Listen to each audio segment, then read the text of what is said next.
ikindi twakoze muri urwo rugendo ni umubonano twagiranye n'umuganwa atwara igihugu ca Qatar. Twavuyeyo dusinye n'amasezerano yo guhanahana abakozi. Abashikiranganje b'imigenderanire baciye bagenda bashize ku mukono kuri ayo masezerano. Novuga yuko ni igihugu bishoboka yuko twotangura gushira mu ngiro ivyo twumvikaye mu migenderanire.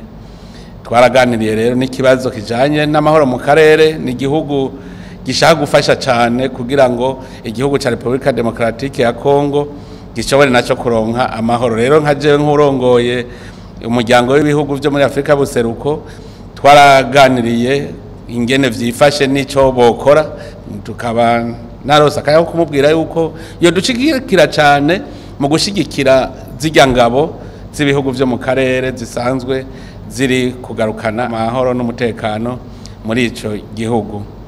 Inyuma yaho rero barafise ikigo kijejwe iterambere ca Qatar, nabo rero baraje turavugana ivy'iterambere by'ukuri, turavugana ibisata twoshobora gukorana mu iterambere n'ico kigo, kuko ni ikigo ca leta kijanye n'imigenderanire mu vy'iterambere.